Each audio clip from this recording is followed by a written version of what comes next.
Drama sells 100 million times more than people just minding their own business and doing their makeup. All that dramatic shit that's happening, all that negativity, if you actually took away maybe the 10 people that are usually involved in it, it doesn't have anything to do with makeup. Literally nothing. Nothing to do with makeup. It's just makeup. It's not that deep. It's not. It really isn't.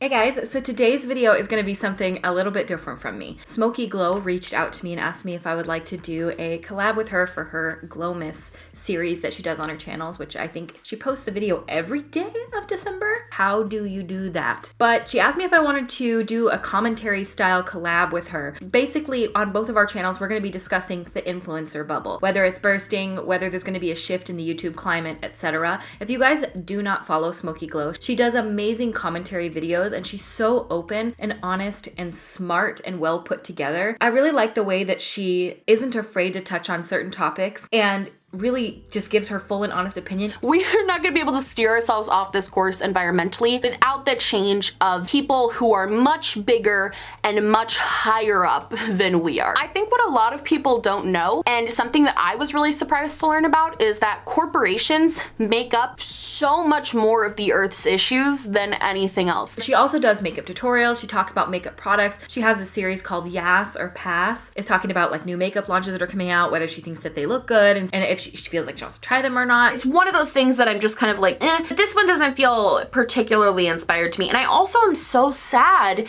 that they keep putting those chunky pressed glitters in their palettes because that's such a turnoff for so many people. Editing Kristi here. She also does drama commentary. So she has kind of everything. A little bit of makeup, drama commentary, social commentary, just lots of different things. So just to keep that in mind. I forgot to mention the drama aspect of it as well. And we're gonna both on our channels right now today be discussing the influencer bubble and talking about YouTube and the YouTube climate and anti-consumerist content, all that. So we're gonna get into the nitty-gritty of it. I'm also gonna be doing my makeup as I talk about it because I find that it gives you something to watch as my mouth gives your ears something to watch.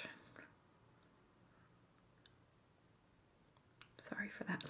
I'm so sorry. I'm drinking out of my bowl again. And let's get into chatting about some stuff. So this is actually something that's really interesting to me. So I recently did an interview and it was talking all about influencers and drama, and we also touched on the influencer bubble and things like that as well. I feel like this is a really hot button topic right now. Like so many people are talking about influencers and whether or not it's a viable job with any longevity and whether we're about to see a big shift in the makeup industry or in YouTube in general. And I don't know. It's really hard to speculate, but all I can say is that I definitely feel some sort of shift happening in the realm of like some of the biggest YouTubers on the platform that were there in my industry. Because I can really only speak to the one that I'm in, which is the beauty space here. And I would say that I definitely feel some sort of shift happening. And I think that with YouTube changing its rules and with just how I think it hit a height in like I don't know. What do you guys think? 2017? Beginning of 2018, right before Dramageddon happened, the first one. I think that's when we were at like the height. That's when things were truly at their peak of, the most brand trips, the most brand deals. There was like definitely those top tier influencers and a lot of friendships. And if I'm talking about like the drama aspect in some of it as well, it was just a different time. It had a completely different feeling to it than I feel that the YouTube beauty space has now. It was makeup content, but it was like almost clickbaity viral makeup content. And I don't know, it was just such a different time to be a YouTuber. I'll tell you that much. And I was really just growing my channel at that point, like beginning of 2018. I feel like I maybe had I think I had 200,000 subscribers. So I was doing all right. And I feel like I was definitely considered a part of the makeup community, but it was definitely a totally different vibe going on then. And now we've seen so much happen in this beauty space. As you know, like we have Dramageddon 1 happened, Dramageddon 2 happened.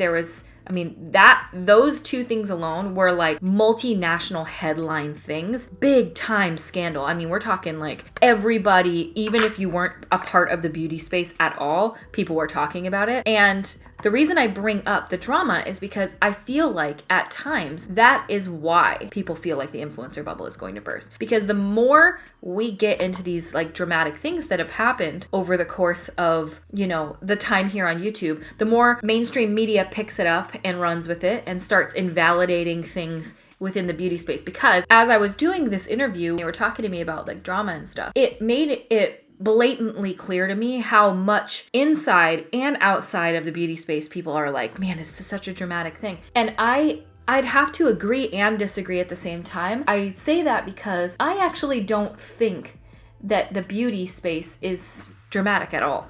It's really mundane most days. We're just hanging out doing makeup. We'll talk about brand things, and there will be sometimes makeup drama, like when something happens that's big with a launch, or there's an issue or a scandal with a makeup brand, or there's something like that. But for the most part, it's people sitting down playing with makeup, trying things, maybe some surprise faces and thumbnails. But at the end of the day, the makeup space is really pretty like even keel. Now you're gonna have your top tier people, the main ones that you always hear about, that are gonna be involved in drama. Editing Kristi again. What I mean by this is that if you actually think about the sheer volume of people that are in the beauty community, the beauty space on YouTube, you hear about 0.1% of those people. It's the same ones that always end up in drama. And because they are the largest ones on the platform, it feels like the beauty community is drama. But actually, if you put everybody in a room in the beauty community, that would take up one tiny corner, and then the rest of the people are just doing their damn thing. But I feel like when that does hit into the mainstream, it starts to slowly chip away and invalidate YouTube as a legitimate place with good intentions. Because 10 years ago, YouTube wasn't a place that was nearly advertised on like it is now. I mean, it's owned by Google now. And you see all the time, all these companies pulling out of advertising and needing to do these new rules with COPPA, and it's because it's just growing beyond itself. It's so huge now. We couldn't have predicted just how big YouTube would become, because it's just not something that's ever, I mean, this is a first. I didn't grow up with the internet being a thing. This is the beginning of this type of world for so many people, you know what I mean? Like we are just now seeing these huge rises in popularity and huge opportunities for people like me, who I'm just a girl from a town who had the internet, be able to create an online community. And it's crazy. Like, it blew up beyond what anybody ever could have imagined that it would, because it's new, you know? It's something that's so not been done before. Because before YouTube, it was all celebrities. It was all endorsements by celebrities. Like, if you were on Disney Channel, you were watching celebrities. If you were on NBC, you're watching celebrities. Pantene commercials, Jennifer Aniston, Britney Spears, she loves Pepsi. That's what it was. And now we're in a totally different time where it's not just the Britney Spearses anymore. In fact, it's totally going away from that, because there was never the ability for somebody like me to have a platform before. Because unless I had some industry connection with an executive, how would that have happened? How would I have gotten my name out there? And the answer is, I wouldn't have. But now we, all of us, you, me, Hannah from Smokey Glow, we all have the ability to have a platform. And when you have viewers and audience, etc., advertisers see that as well. So it becomes a totally different thing than it initially was. When I started YouTube, AdSense was brand new. In fact, when I started YouTube, there was no AdSense on my old channel. It just didn't exist. And I remember when it rolled out, people were like, oh my gosh, like, how do you guys feel about this new monetization thing? Do you feel like it's advertisers taking over? And I even said this on my old Facebook page. I was like, I'm not gonna ever monetize my videos. It's like, oh, okay, shut up. How the turntables. Well. How the turntables. With the rise of YouTube being something that now anybody can do, that's a really good point to touch on for just a brief moment. This video is probably going to be long, sorry. Is that anybody can do YouTube, right? And that's speaks for people that are creative and talented and amazing and wonderful, and people that have really good intentions and really good hearts. It also is the opposite side of the coin. Total pieces of shit, scummy garbage with bad attitudes and poor morals can also create YouTube channels. It doesn't have any bearing on whether you're a good person or not, whether you're going to be successful or not. There are a lot of really good people that have risen to success, and there are equally, if not more, people who have a lack of morals and a lack of, compassion for people that are some of the most top influencers out there. So I think that's something to remember, is that lumping everybody together, which can happen. That'd be like me saying all actors are assholes because, one actor was an asshole on set. Yeah, okay, that's a generalization though, and I feel like generalizations get made a lot of times about influencers on the internet. Like, influencers are scummy, get a real job. Okay, well, thanks for lumping us all in together. And I get it. I mean, there are some really scummy ones out there, but it's really, really hard to remember that anybody, you, me, the neighbor, that guy down the street that yells at his dog, any of us can start a YouTube channel if you have internet and you have a camera. And so I think it's something to remember that just because somebody is on a platform doesn't mean that they're a good person. And a lot of people will blame the platform for that. Like, how do you allow this on your site? And I think that's where, like, right now, YouTube is in this kind of bind where they're feeling like they have to take a moral stance on a lot of things, but it's kind of changing the game for a lot of people as far as, advertising, and they're trying to appease advertisers and stuff like that. So with the fact that anybody can create a YouTube channel and anybody can do this, you're gonna have some bad apples on there. You're also gonna have some people who really enjoy drama and who really, dredging up a lot of things. And also that kind of behavior is honestly and frankly praised on the platform. People always say they hate drama, but like, views speak for themselves. And I just think that that's not true. Like, people don't like drama because it makes people feel icky. That's why Dramageddons and things can exist, is because it's like the most viewed thing on the platform. It was one of them. There was like 47 million views on those videos. 47 million views. That is crazy. And so the reason I'm talking about all of this, and the reason I'm getting into, who can have videos and who can have platforms and who can do XYZ, is because it is important to hear the fact that I think that a lot of the stuff that happens, don't ask me why the beauty space is what's taken the hit. For some reason, makeup creates drama. Don't ask me why. It's literally powder that we wipe on our face and wash off at the end of the day. Why it's as dramatic as it is, I will never know. But it is. So we just have to take it for what it is. But the thing is that I think when a lot of these big scandals happen or these big things go down, it invalidates a little bit each time the community that we've built. And there are a lot of people that have been doing this a lot longer than there were mega influencers. This is only for the last few years where this has blown up. There were the core people that have been doing this for a really long time. Michelle Phan, Candy Johnson. I think Wayne Goss has been doing it for a long time. There are those core people that have been really doing it for a long time. And it was not at all the way it is now, which is why you can kind of see certain people pulling back and being like, whoa, this is not what I signed up for. And rightfully so, they really didn't. It's a totally different world out there than it used to be. So with all of that, things start to grow. So, right, we never really had the mega influencers in this industry before. It just didn't really exist. There were big people in the industry that were getting a lot of views, but let's just look at the content they were doing. Makeup tutorials, sometimes reviews. Like, come on, it was makeup tutorials. It was a lot of like, it's just a different time. It was totally different because there wasn't clickbait, really. It would be like, moon prism eye look. And Michelle Phan would sit there and she would do a moon prism eye look and it would be really beautiful. And she would say good luck at the end and everyone was like, yes, bitch. As things started to change, as any industry does, because when it starts to get any traction, it starts to change. And that's just the way it's going to be, because before, maybe there were advertisers, maybe, but the platform changed as the beauty community grew. That's the difference, is that while it was growing and people were starting to become interested in the makeup space on YouTube, advertisers also we're starting to take interest in the makeup space on YouTube, which will always happen. Money is a driving factor for businesses and brands. That's just a fact. So as it grew and as things changed, so did the people who were doing it. Because with money comes interest and people want that money. And maybe it's not all about money, but you can tell the ones who are passionate about it from the beginning and the ones who are in it now for the money. And I think it's just like blatantly clear who, that there's people out there who are like that. And, to each their own. Do you. You do you, baby. That's when things start to shift. And then we saw the rise of mega influencers in the beauty space, like mega. So much money, so much opportunity, so much viral makeup content, so many mainstream opportunities. And then you start to see the rise of brands, PR. It starts cascading because, again, where money and interest goes, so do advertisers, so do brands, so do XYZ. So it all just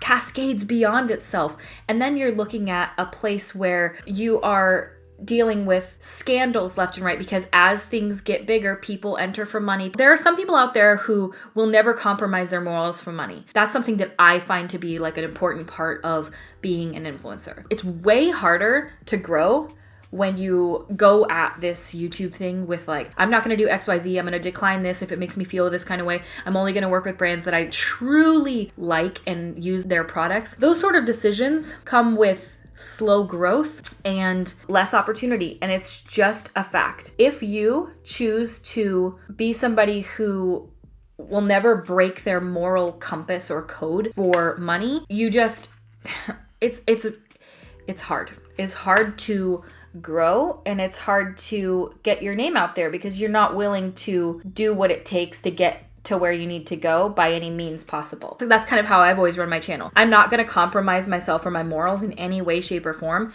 to get a quick buck or to get at the top. And that's why I feel like I have definitely slowed my growth down on this platform by saying, you know what, I refuse to do whatever is necessary to get me there, even if it takes me 10 years to get to my goals. I would rather do it feeling good about myself and the decisions that I've made and have never feeling like I've compromised on my morals at all than I would to get there faster and richer and bigger. Like, to me, it's just like, it's a non-negotiable. And while I don't know if the influencer bubble is technically going to burst, which I think is a really popular topic right now. I don't know why it's so popular right now, but I think it's because people are feeling a shift. And I think that a lot of people want it to. I think people are like, dude, we hate influencers. Rightfully so, because some of them are total trash bags, but there are also just as many good ones out there who have never compromised on anything. And because they don't, you just don't know who they are.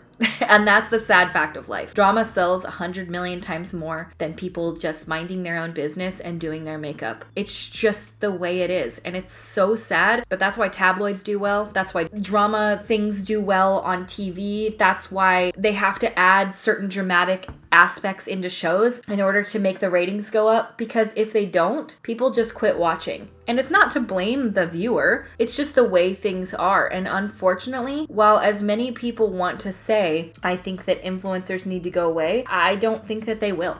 Because I think that the ones that will maybe are the ones that already decided that they weren't going to compromise on things. And then the ones that are staying for money and fame and power and all of that, I mean, advertisers will always follow where the dollar is the best. And unfortunately, the dollar's real good when it comes to drama, because that's what people are viewing. And so we're seeing a shift right now in the beauty space. I'm not going to try to touch on all the influencers because there's just too many people out there and there's too much to cover. But if I just stick to the space that I'm in, I can feel a shift happening, and I feel like it's going to be for the positive, but maybe not. I don't know. Because, you know, when this whole thing rose up, it was all about like more PR, more makeup, more trips, more stuff. And I feel like it's reached a head where so many people that are in this space are like, enough. I've had enough. I don't want to watch this anymore. It makes me feel scummy. I don't want to watch you get 1 million packages in the mail. It doesn't make me feel good. I don't want to watch you on these trips that I'll never be able to go on. And I feel like the brand is wasting their money on these PR trips. There's always going to be opposing sides. There's going to be people out there who are like, no, that money is being well spent because the amount of followers that these people have, and it's just advertising at the end of the day. I feel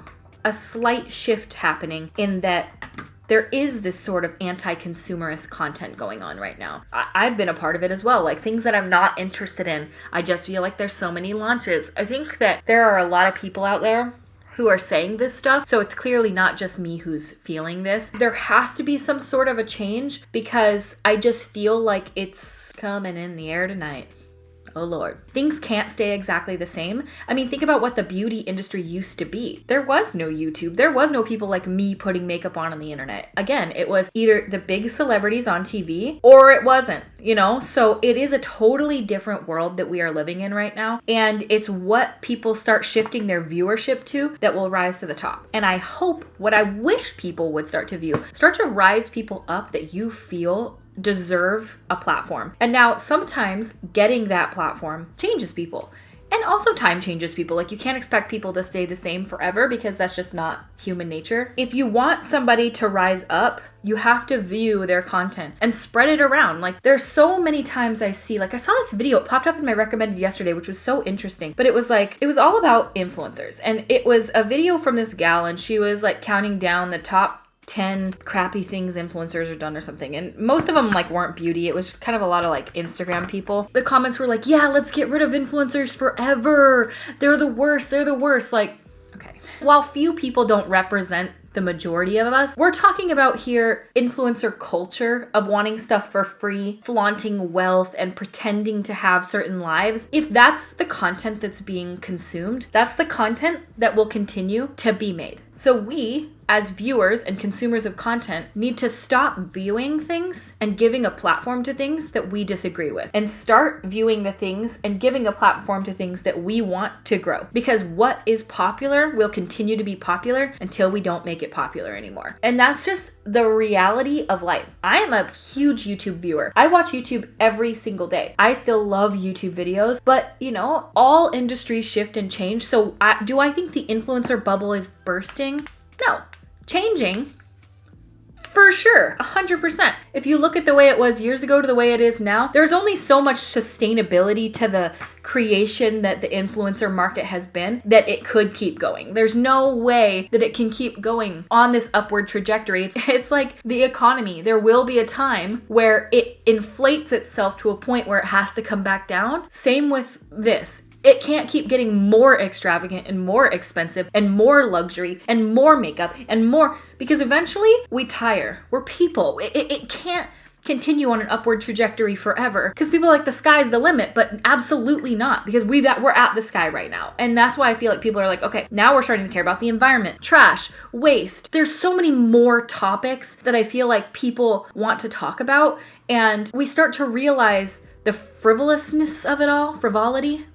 One of those words is right. And we start to feel kind of icky about it. And I think that that's normal. Like, it is kind of icky and it is kind of scummy feeling at times. And when you see people out there, again, anybody can create an Instagram account. Anybody can have a YouTube page. So when you see people out there, because it's about individual people, it's not about a community as a whole. Individual people can be total scummy shitbags and be begging companies for free stays at hotels and telling artists, hey, I think that you should give me your work for free so I can promote you on my Instagram. That is not influencers. That is like 7 shitty shitbags in the world who are making everybody else look bad because their negativity goes viral. So the majority of people out there are honest, hardworking people who are just trying to do right by themselves, right by you, and just enjoy the creativity. And yeah, there's some of them that don't deserve to have a platform, but unfortunately, I don't get to make that decision. We do vote with our dollar with YouTube, and we also vote with our views. Views tell the YouTuber what you do and don't like about their content. I think that we are seeing that shift though. I've actually seen viewership down for a lot of people that I felt like I would never see viewership drop for. And that is, I think, a sign of the times. It's a sign of the times. But it is one of those things where it's like, I think people now, and maybe this is just the way of the trends in this current moment, they're looking for less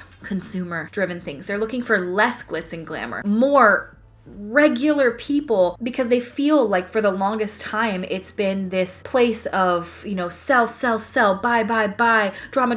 And I think sometimes people are getting tired of that. And again, it'll never fully go away because that's just, it never has. I don't know, I feel like there is going to be a switch, but then it's almost like one of those situations. This isn't trying to sound too negative, but it's just kind of like, it's almost as if I feel that if we do take a switch into like, you know what, people aren't watching that content anymore. People aren't watching PR hauls. People aren't watching luxury lifestyle things. People don't care about that. There will be an infiltration into the good as well, because advertisers and marketing and companies and money, does not discriminate. If the popular thing is putting the word green on everything to make you think it's organic and healthy, brands will do it. If the popular thing is anti-consumerist content, brands will get on board. If the popular thing is raw, real people on the internet making you feel like you have some sort of real connection, there will be people that start to adopt that mentality and eventually bastardize it as well. It's almost like how people were buying up vans before any of this got big. People were buying up vans and wanting to go live in vans because they want to live off grid and they want to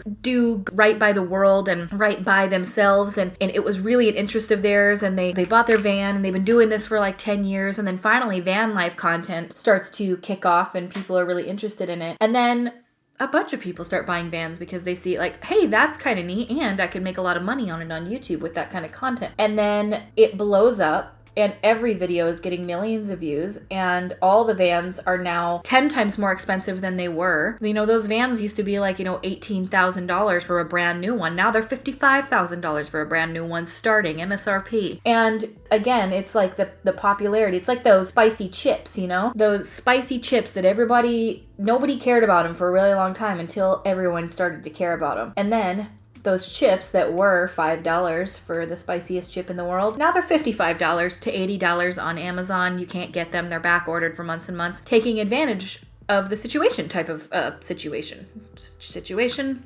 2 to 3 times, I did say. And so I think that a lot of times, no matter what, you just have to find the ones that you feel are a good fit and are good people and lift those people up and hope that the fame and money doesn't change them, because sometimes it can. Is beauty going anywhere? Nope, it's been around forever and it will be around forever because people will always want makeup. People will always want to feel beautiful and to feel like they can get some tips and tricks and things like that in this beauty space. We might see a rise back in makeup tutorials and things like that because I feel like a lot of people are kind of almost craving that content again. I see that all the time, like, well, I wish makeup tutorials would come back. And I do see people doing more of them. So maybe we'll kind of shift back into that and away from sort of some of the more dramatic things.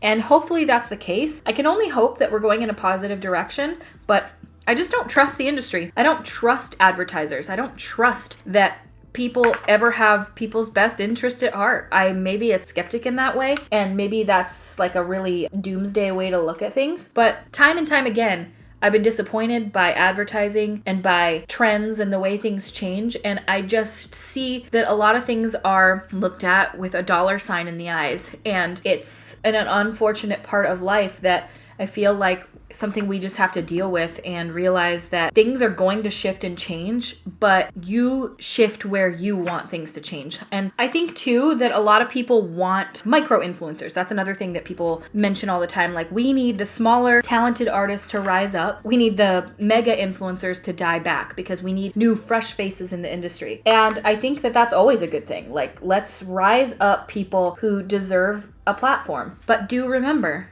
those people will also change because it's human nature. It's not just about that these mega influencers have just changed so much and how dare they. Everyone is going to. I've changed from when I first started my channel. I've changed from last year. Some of the stuff that I know from a week ago is different. So I just think that, yes, right now they're micro influencers, let's say, that have talent and drive and care, but maybe if you do rise them up to success, get them millions of subscribers and viewers, maybe it won't feel the same to you. And that's another thing that a lot of people want. A lot of people say to smaller influencers, I can't wait till you start working with XYZ brand, or let's raise you up and bring you up into the limelight. And they really are excited for you to get that until you get it. Because then once somebody does get it, the relatability factor starts to go away, because that would always be the case. If somebody was making ends meet and making content and you felt like you could relate to them, but then they start making $1 million a year, that relatability factor is gone, whether the influencer tries or not.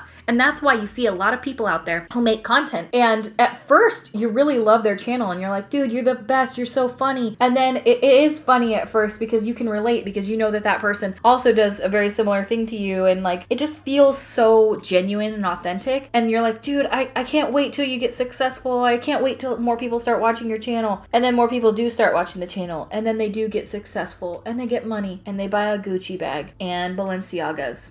and then you are just no longer relate to them, and then they've changed so much. But essentially, that's kind of what you wanted for them. You wanted them to get more money. You wanted them to get more success and fame and viewership. And it's a good thing for people to grow, but some people grow differently and some people handle things differently. And it's the way the cookie crumbles. I think that there really is no winning in that unless the person that you're watching stays 100% very samey and true to who they are as a person, no matter what, and doesn't let shit get to their head. And I think that's another thing, is that YouTube can get to your head. It's not really the person's fault. When you're making the kind of money that influencers can make, it's like, I think anyone would let it get to their head. It's so easy to blow what this is out of proportion and start to look at it like, dude, this is just the way things are now. I'm rich and I'm successful and this is how it's going to be forever. And to keep your head on your shoulders and keep that bad attitude out of it, for a lot of people, is a lot harder than not. Like, a lot of people just sort of fall into the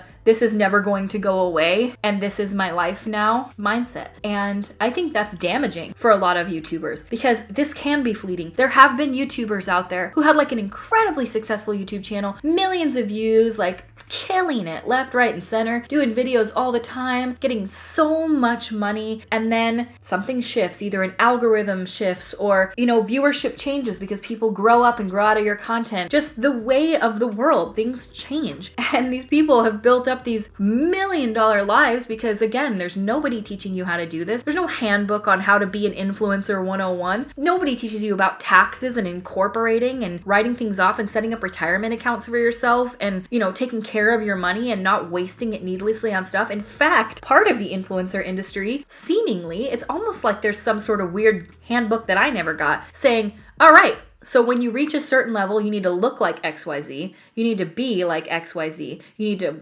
present yourself as XYZ, and you need to spend X amount of dollars on all of these different things in order to be considered like a valid influencer. I think that's nonsense. Literally, where did it come from that people in the beauty industry all had to look a certain way, act a certain way, have a specific type of vibe about them that's like, oh, I'm rich, I'm famous, I'm skinny, I'm perfect, my lips are big, my booty is huge, my waist is tiny, almost like a mean girl attitude. And I don't know where that came from. Literally, where did that come from? Where did that become like the standard of, I need to act like this because I am trying to be a beauty influencer? I don't know, but it's really bizarre and it's totally nonsense. It doesn't have to be that way. It's only that way because we keep making it that way. It's just so interesting to me to know that, like, because there is no handbook on how to live or how to present yourself, and there is sort of that standard of like, okay, when you reach XYZ level, you need to buy a certain amount of designer items, you need to have a certain amount of bags and new outfits, and you can't outfit repeat because what the hell is wrong with you? You're an influencer. Why are you outfit repeating? You wore that 2 weeks ago. That's embarrassing, and honestly, you should be ashamed of yourself. You wore that dress to the last awards show. What the fuck is wrong with you? Yuck. Because we have sort of that sort of mindset towards people that are in this, it creates this persona that people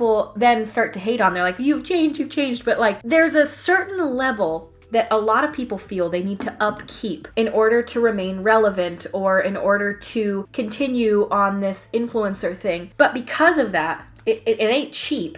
And then a lot of people start getting stuff for free, and it's just like this weird cascading spiral. And when that happens, people live lavish lifestyles, and because nobody's there telling you how to manage your money, and if you're not good with money, or if you feel like, oh, dude, I literally make $50,000 a month, I'm gonna be fine. If you have that mindset and you think that way, and people are out there just spending money left, right, and center, buying these $4 or $5 million homes, the mortgage on like a $3 million home is like $16,000 a month. I try to look at it like, you may be doing really well now, and that's incredible, but there are YouTubers out there that have posted videos being like, I lost my house, I'm not getting views anymore, support me on Patreon, just fill in the blanks. There's so many times that that's happened because you don't know if this platform is going to continue. And that's not to be a doomsdayer. And it's also not to be one of those people that's like, oh, always think of things in the what if and negative and live in that space, because that's not healthy either. Do what you feel is right. But I think that the shift of content, it's just natural. I think it's important to remember that it can be fleeting and it can change. And we've seen that change because as content begins to shift, maybe those lavish lifestyles that people once loved to watch, maybe they just don't watch them anymore. And I've seen certain people's channels that used to get incredible views. I'm talking like some of the best views I've ever seen. They're not getting them anymore. And that's gotta feel really scary, especially when you've built your life to this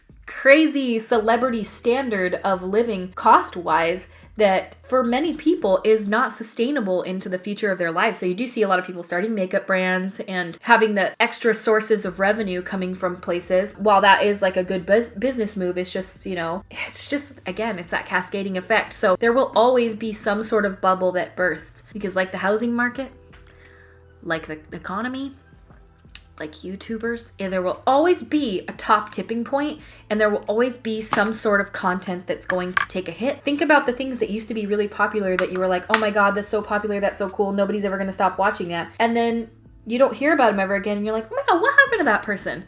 And they quit doing that like 6 years ago because people quit watching it. It's the way of the world. So while I don't think the beauty industry is going to go anywhere, we will probably see a shift in advertiser dollars and who that money is going towards. And I think too, another important thing to keep in mind is that YouTube itself is starting to push celebrity content way more. So I saw this mentioned, I don't know where I saw it, but YouTube used $100 million, I believe, to pay each celebrity $5 million to start a YouTube channel, get their content set up so that we could bring more celebrities onto the platform. And why would YouTube do that? Because celebrities bring money. And that's why you see people like Will Smith on the front page. You see celebrities that have YouTube channels that immediately have 5-10 million subscribers. And you're like, how the hell? It's because YouTube is pushing out that content. There's obviously an agenda there with what they're trying to get done, and it all comes back to ad dollars. So we will see a shift, I feel like, back into more mainstream celebrity content, and people still like and watch that content, and that kind of takes away the relatability factor as well, because YouTube is pushing out celebrities and because a lot of celebrities are doing it because, money. It's not about passion for them. Otherwise, they would have started a YouTube channel when YouTube started and they would have been doing it for free. It isn't about passion. It's about money. And so you have to find the people on the platform that you trust and you feel like aren't just doing it for the money, aren't just doing it for that reason. Because there are people out there who have been doing this for years and will never get the type of recognition that they deserve, will never get the type of notoriety and fame and money that other big influencers who are clearly doing it for just those purposes will ever get. And it's just a sad fact of life that the underdog is usually always the underdog. And that's not always the case, but like look at the top people and look at people who you're like, why don't you have millions of subscribers? Why? They're not out schmoozing with people and bumping elbows left and right all day long. They live a relatively normal life. They didn't go kiss people's assholes to get up to the top. You wonder why? How come you don't have 1 million subscribers? How come you don't have 10 million subscribers? That's why. There are a few anomalies out there who are like, this person made it to the top without having to do any of that. They are the exception to the rule. But there are way more people who are just doing things with integrity, doing things the way that they feel is right by them and their viewers and subscribers. And they'll maybe grow and they'll do pretty well, but there will always be the mega ones out there who will do better because there's nothing they're not willing to do. I think that we'll start seeing ad dollars likely shift a lot more into traditional marketing, which is sucky. But because of the sheer amount of drama, the sheer amount of negativity in eyes that are coming onto the beauty community, that starts to invalidate people who are doing this and doing it well as legitimate brand partners. And so you may start to see ad dollars shift in other directions, and that sucks because all that dramatic shit that's happening, all that negativity, if you actually took away maybe the 10 people that are usually involved in it, it doesn't have anything to do with makeup. Literally nothing.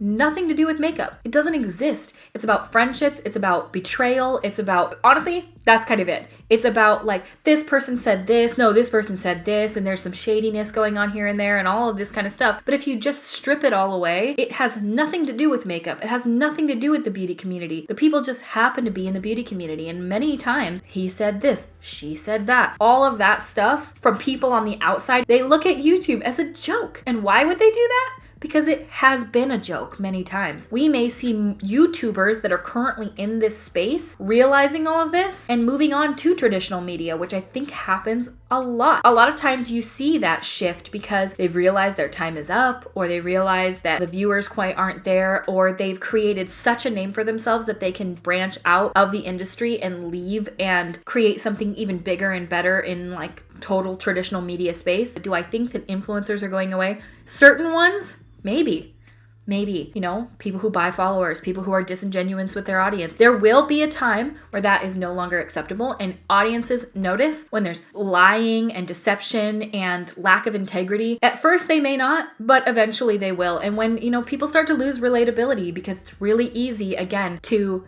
get a bunch of money and change who you are completely into what you think is really important. I think that there's a lot of talk, and I think even talk about the influencer bubble bursting, which I've seen everywhere, that can maybe make it happen, you know? Because the more people are like, you're all gonna go away, you're done. And then people out on the outside were like, oh, we're done. Oh, they're done? Okay, yeah, I mean, I guess if you guys say so, let me know what you guys think. How do you feel about influencers? What is it that you look for in somebody that you follow? Is the word influencer so cringe to you? Because it is to me. It makes me want to throw up in my own face. It honestly sounds like a fake word, because it just sounds like you put an ER at the end of a word and tried to make it a word. Like that's all I do is just influence. Like I'm an influencer. I don't know, it's the cringiest shit to me. I don't know. What's a better word that we can use? Because I hate the word influencer. It cringes me out, man.